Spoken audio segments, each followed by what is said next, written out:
Hello friends, कैसे हैं आप। मैं गौरव शर्मा एक बार फिर आपके अपने यूट्यूब चैनल सही सोच में स्वागत करता हूं। आशा करता हूं कि आप सभी अच्छे होंगे और अपनी अपनी पढ़ाई में लग चुके होंगे।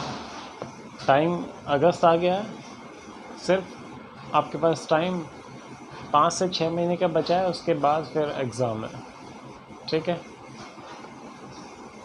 आपको जो अपनी पढ़ाई प्रिपेयर करनी है वो टिल टाइम मत करना, उससे 1 या 2 महीने पहले आप सिक्योर हो जाएं कि हमारी इतनी पढ़ाई हो गई है, इतने चैप्टर बचे हैं, तो अब क्या शेड्यूल बनाएं कि कंप्लीट सिलेबस हो जाए।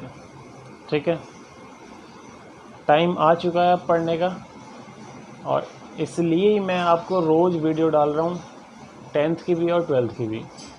ठीक है, चलिए अभी बिना देरी किए स्टार्ट करते हैं। हमने अपनी करंट इलेक्ट्रिसिटी चैप्टर 12th का स्टार्ट किया था। लगभग 70% चैप्टर जो है वो हमने कंप्लीट कर दिया है। उसकी डेरिवेशन थ्योरी जो है वो हमने प्रॉपरली नोट्स बनाए थे, यहाँ पर डेरिवेशन करवाई है, जो थ्योरी है उसकी डेफिनेशन लिखवाई थी। ठीक है, आगे बढ़ते हैं। आगे जो टॉपिक स्टार्ट करते हैं वो है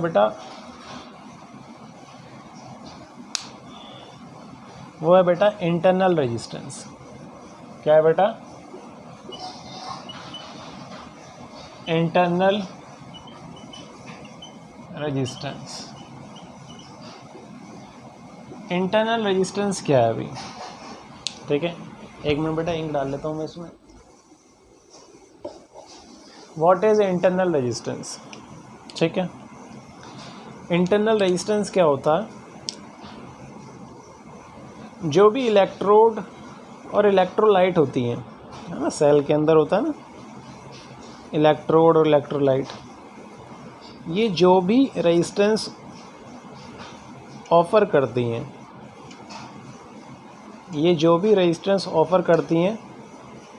वो सब क्या है? इंटरनल रेजिस्टेंस है।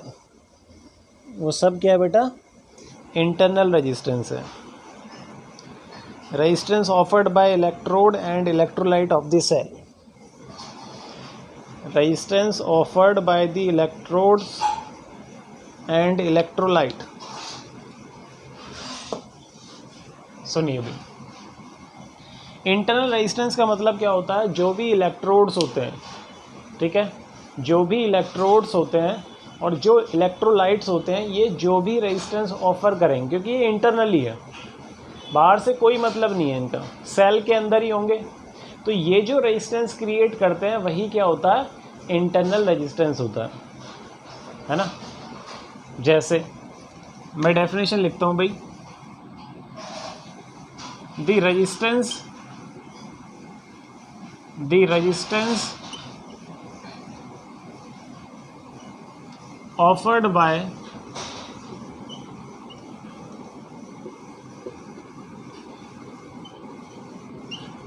electrodes and electrolyte of the cell। ठीक है, सेल के जो इलेक्ट्रोड्स होते हैं, इलेक्ट्रोलाइट्स होते हैं, ये जो भी रेजिस्टेंस इंटरनली ऑफर करेंगे वो सब क्या होगा? इंटरनल रेजिस्टेंस होता है। ठीक है, अब ये किस पर डिपेंड करता है? बात ये आती है। ठीक है, किस पर डिपेंड करेगा? ये डिपेंड करता है बेटा, it depends on the distance between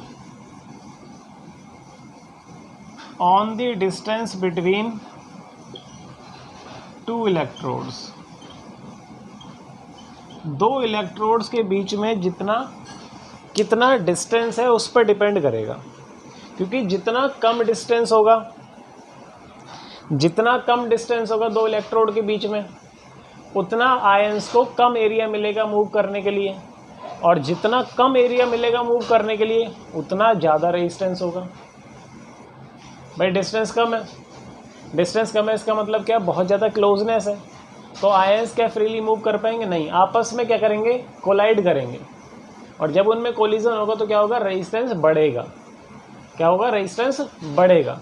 तो दो इलेक्ट्रोड के बीच में डिस्टेंस इस पर डिपेंड करेगा, नेचर ऑफ इलेक्ट्रोलाइट पर डिपेंड करेगा। नजर आ रहा है? ठीक है, नेचर ऑफ इलेक्ट्रोलाइट पे डिपेंड करेगा कि उसका नेचर कैसा है। ठीक है, कौन सा मटेरियल है, नेचर ऑफ इलेक्ट्रोलाइट पे डिपेंड करेगा और एरिया पे भी डिपेंड करेगा। भाई किस पे डिपेंड करेगा? एरिया पे भी डिपेंड करेगा बेटा, एरिया ऑफ इलेक्ट्रोड पे भी। किस पे डिपेंड करेगा? एरिया ऑफ इलेक्ट्रोड पे भी डिपेंड करेगा, एरिया ऑफ इलेक्ट्रोड पे भी डिपेंड करेगा। क्योंकि एरिया, वही अभी जो समझाया था, जितना ज़्यादा एरिया होगा उतना आयंस फ्रीली मूव करेंगे, और जितना फ्रीली मूव करेंगे उसका रेजिस्टेंस उतना क्या हो जाएगा? कम हो जाएगा। एरिया ज़्यादा, आयंस क्या करेंगे? फ्रीली मूव करेंगे, कोलिजन जो होगा उनके बीच में कम होगा, तो रेजिस्टेंस की वैल्यू क्या हो जाएगी? कम हो जाएगी। ठीक है, तो इंटरनल रेजिस्टेंस क्या है? सेल का जो इलेक्ट्रोड और इलेक्ट्रोलाइट है, ये जो इंटरनली रेजिस्टेंस ऑफर करते हैं वही क्या है? इंटरनल रेजिस्टेंस है। ठीक है, किस पर डिपेंड करेगा? इलेक्ट्रोड के बीच में कितना डिस्टेंस है, इलेक्ट्रोड के बीच में कितना डिस्टेंस है उस पर डिपेंड करेगा। दूसरा उसका नेचर पर डिपेंड करेगा, और तीसरा डिपेंड करेगा एरिया पर। जितना ज़्यादा एरिया होगा उतना ज़्यादा स्पेस मिलेगा आयंस को मूव करने के लिए, उतना कम कोलिजन होगा और उतना कम रेजिस्टेंस होगा। क्यों? क्योंकि जब आपस में कोलाइड कर ही नहीं रहे आयंस भाई, तो फिर रेजिस्टेंस किस चीज़ का? रेजिस्टेंस इंटरनली तभी बढ़ सकता है जब एरिया क्या हो? कम हो। रेजिस्टेंस क्या तभी बढ़ सकता है जब एरिया क्या हो? कम हो। इतनी बात क्लियर है? चलिए भाई, अब नई हेडिंग पहले ही नोट कर लो भाई, ये नोट कर लो एक बार। चलिए भाई स्टार्ट करते हैं। अच्छा जी, अब बात करता हूँ भाई मैं किसकी? Relation between EMF, internal resistance और टर्मिनल पोटेंशियल डिफरेंस। अभी ये क्या है टर्मिनल पोटेंशियल डिफरेंस? ईएमएफ तो पता ही है।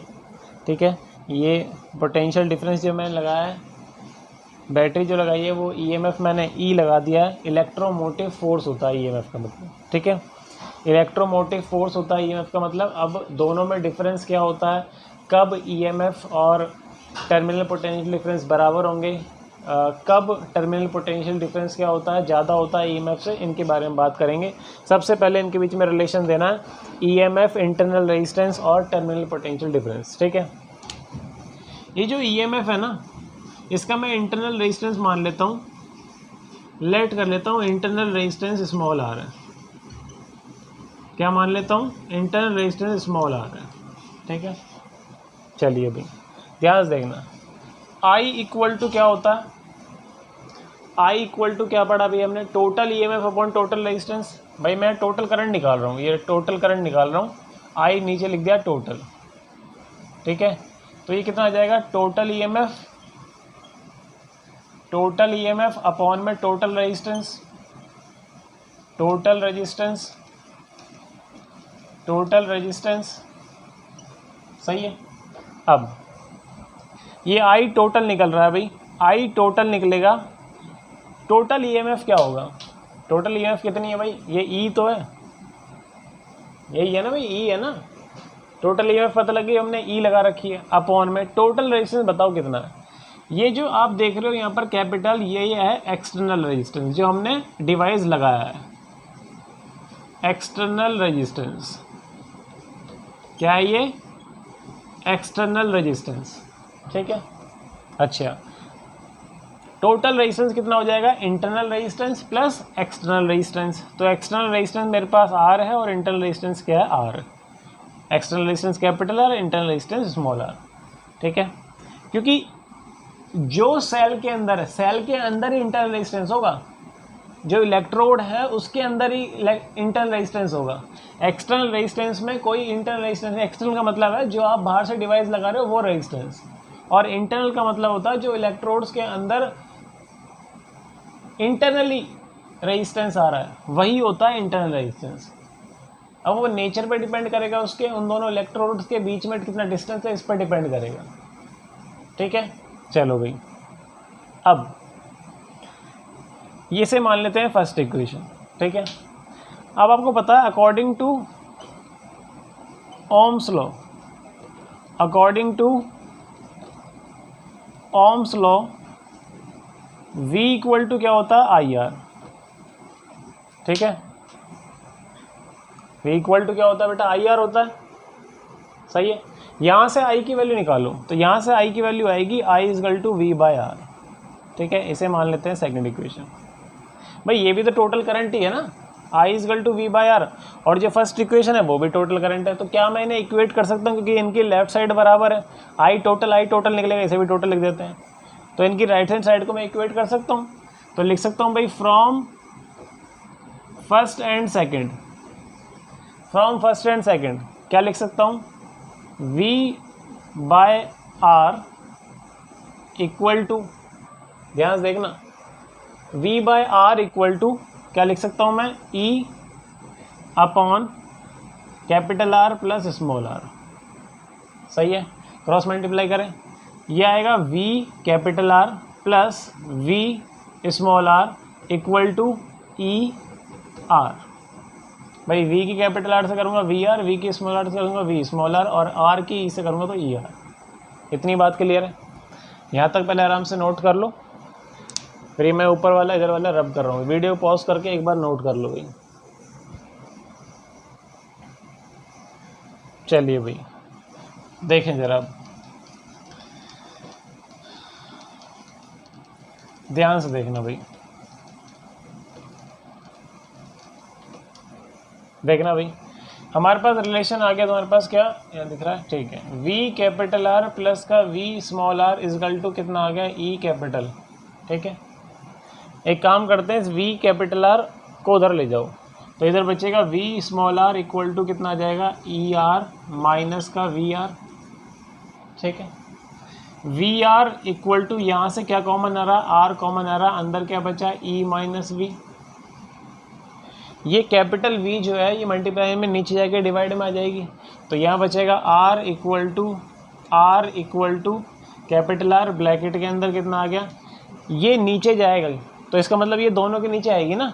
इसका मतलब मैं लिख सकता हूँ E अपॉन में V माइनस का V अपॉन में V। भाई जब नीचे आएगी पूरे के नीचे है, तो पूरे के नीचे मतलब इसके नीचे भी और इसके नीचे भी है, तो यहाँ से V से V कैंसिल हो गया, यहाँ से V से V कैंसिल हुआ, तो स्मॉल r इजकल टू कितना आ गया, कैपिटल R ब्रैकेट के अंदर E upon V minus 1। Internal resistance की वैल्यू आ गई आपके पास। ये R क्या है बेटा, हमने क्या माना था, इंटरनल रेजिस्टेंस। कितना होता है internal resistance, external resistance bracket में EMF, V मतलब टर्मिनल पोटेंशियल डिफरेंस माइनस 1। यही रिलेशन पूछा था कि रिलेशन दो EMF, टर्मिनल पोटेंशियल डिफरेंस और इंटरनल रेजिस्टेंस के बीच में, तो कितना होता है, R equal to external resistance bracket में EMF upon terminal potential difference minus 1, R equal to R bracket में E/V माइनस 1, ठीक है। इतनी बात क्लियर है। अच्छा, हमारा एक रिलेशन अभी आया था, हमने पढ़ा था, जो I मैक्स निकाला था हमने, I मैक्स हमने पढ़ा था E अपॉन में R प्लस कैपिटल R, यही तो पढ़ा था कि टोटल करंट जो होगा total EMF upon total resistance के बराबर होगा। अगर बाई चांस जो हमने सर्किट डायग्राम बनाया था उस सर्किट में शॉर्ट सर्किट हो जाता है, यही बनाया था ना,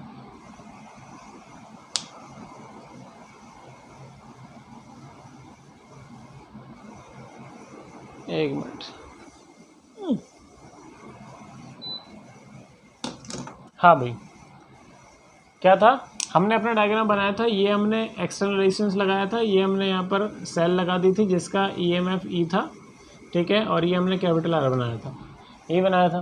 तो टोटल जो मैक्सिमम करंट था वो I equal to E upon R plus R, ये टोटल करंट था हमारे पास। अगर बाई चांस सर्किट क्या हो जाता है, शॉर्ट हो जाता है, जैसे ही शॉर्ट सर्किट होगा तो इसके अंदर क्या करंट जाएगा, जो एक्सटर्नल रेजिस्टेंस लगाया है, नहीं, एक्सटर्नल रेजिस्टेंस में कोई करंट पास नहीं होगा, इसका मतलब कैपिटल R ख़त्म। अगर कैपिटल R ख़त्म हो चुका है, इसका मतलब अब हमारे पास जो I मैक्स आएगा, मैं लिख देता हूँ बेटा, when there is short circuit, when there is short circuit, when there is short circuit, तो I मैक्स जो होगा वो कितना होगा, E अपॉन में इंटरनल रेजिस्टेंस, ई अपॉन में क्या हो जाएगा, इंटरनल रेजिस्टेंस, मतलब जो मैक्सिमम करंट होगा फिर वो क्या होगा, ईएमएफ अपॉन इंटरनल रेजिस्टेंस होगा। कब, जब शॉर्ट सर्किट हो जाए। तो अगर सर्किट क्या हो जाता, शॉर्ट हो जाएगा, तो एक्सटर्नल रेजिस्टेंस की वैल्यू कितनी हो जाएगी, 0 हो जाएगी बेटा। फिर कितनी हो जाएगी, 0। वीडियो पॉज करके भाई, वीडियो को पॉज करें और जो लिखा है उसे प्रॉपरली नोट्स बना लें। किसने अगर चैनल को सब्सक्राइब नहीं किया तो प्लीज़ चैनल को सब्सक्राइब कर लें। सिर्फ आपके लिए वीडियो डाली जा रही है भाई, एक एक टॉपिक मैं आपको करा रहा हूँ, डेरिवेशन हो चाहे थ्योरी हो, सब नोट करा रहा हूँ भाई, ठीक है। अभी कुछ दिन बाद टेलीग्राम चैनल बन जाएगा, टेलीग्राम पर आपके प्रॉपरली नोट्स जितने भी चैप्टर के हैं वहाँ पर नोट्स मैं भेज दूँगा, आप टेलीग्राम से ले सकते हैं। जैसे ही टेलीग्राम बन जाएगा मैं आपको लिंक भेज दिया करूँगा, ठीक है भाई। इतनी बात क्लियर है। चलिए भाई आगे बढ़ते हैं। फिर ये नोट कर लिया,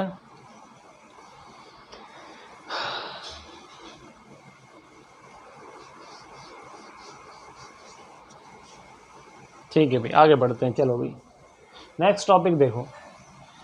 नेक्स्ट टॉपिक अभी हमने ये पढ़ा भाई कि ईएमएफ है ना क्या है, पढ़ लिया हमने। ईएमएफ क्या है, टर्मिनल पोटेंशियल डिफरेंस क्या है, ये हमारा अभी पढ़ना बाकी है। इंटरनल रेजिस्टेंस और एक्सटर्नल रेजिस्टेंस हमें पता लग गया है, ठीक है। चलिए तो हेडिंग डाल लो बेटा फिर, टर्मिनल पोटेंशियल डिफरेंस, ठीक है। Terminal potential difference, terminal potential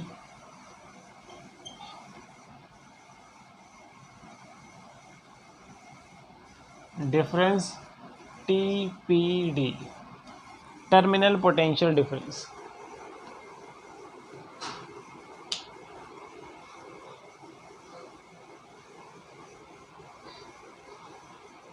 हाँ भाई, टर्मिनल पोटेंशियल डिफरेंस क्या होता है इसके बारे में बात करते हैं भाई। टर्मिनल पोटेंशियल डिफरेंस का मतलब क्या है, ये एक पोटेंशियल डिफरेंस ही है। क्या ये एक पोटेंशियल डिफरेंस ही है। बस है क्या कि जब सर्किट क्लोज होगा, अगर सर्किट क्लोज है, मतलब अगर सर्किट क्या है, क्लोज है, आपने की लगा रखी है और वो क्या है, क्लोज है, मतलब इसके अंदर करंट फ्लो कर रहा है। जब भी सर्किट क्लोज होगा तो उस वक्त जो दो इलेक्ट्रोड के बीच में है ना, इलेक्ट्रोड के बीच में जो मैक्सिमम पोटेंशियल डिफरेंस होगा, potential difference between two electrode when circuit is close, जब भी सर्किट क्लोज होगा उस वक्त जो पोटेंशियल डिफरेंस होगा बिटवीन द इलेक्ट्रोड, वही क्या होता है, टर्मिनल पोटेंशियल डिफरेंस होगा, ठीक है। अगर कभी भी सर्किट क्या है, क्लोज है, तो उस वक्त जो पोटेंशियल डिफरेंस होगा बिटवीन द टू इलेक्ट्रोड, वही क्या होता है, टर्मिनल पोटेंशियल डिफरेंस होता है भाई। क्या होता है, टर्मिनल पोटेंशियल डिफरेंस, ठीक है। चलो भाई लिख देता हूं मैं ये बात। It is the potential difference, it is the potential difference between two electrode, between two electrodes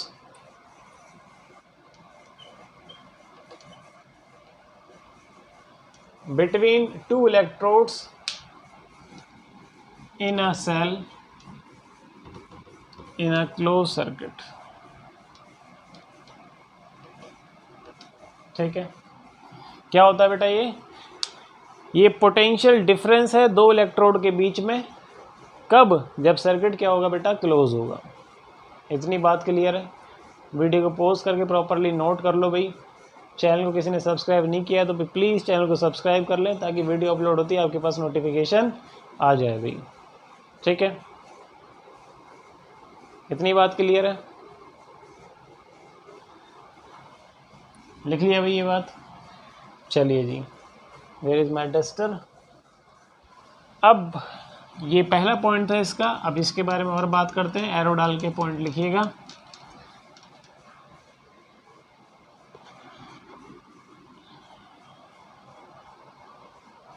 अगर मैं आपसे पूछूं भाई बताओ किस कंडीशन में टर्मिनल पोटेंशियल डिफरेंस और ईएमएफ बराबर होंगे। टर्मिनल पोटेंशियल डिफरेंस और ईएमएफ बराबर होंगे भी, ठीक है।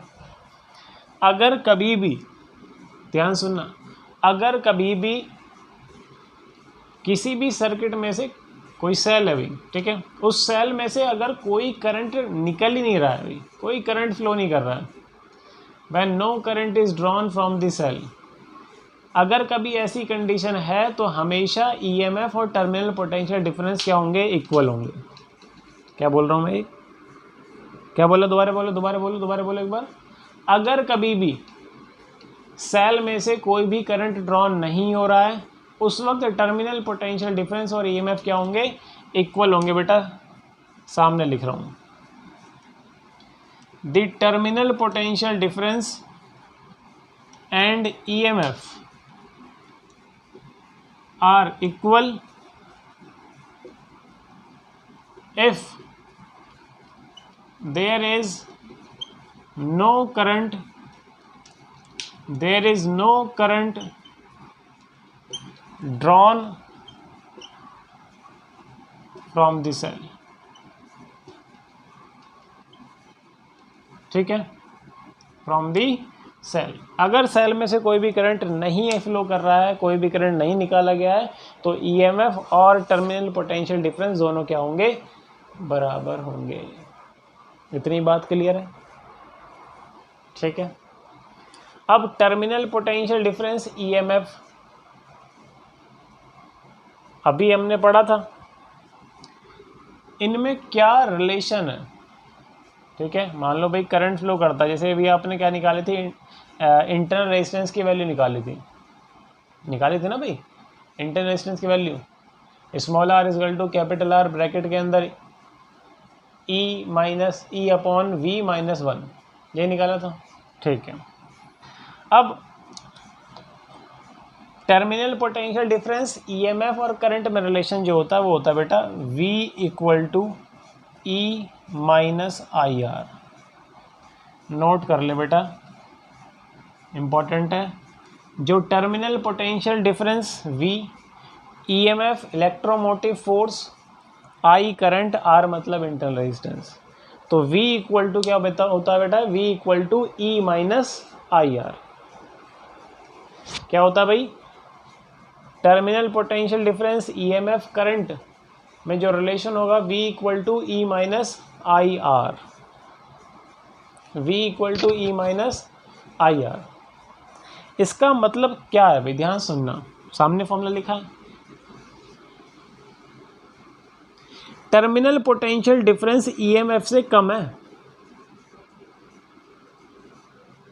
क्या बोल रहे हो सर, ये सामने देखो ना, टर्मिनल पोटेंशियल डिफरेंस ईएमएफ से कितना कम है, आईआर कम है। ये सामने ही तो कह रहा है, टर्मिनल पोटेंशियल डिफरेंस ई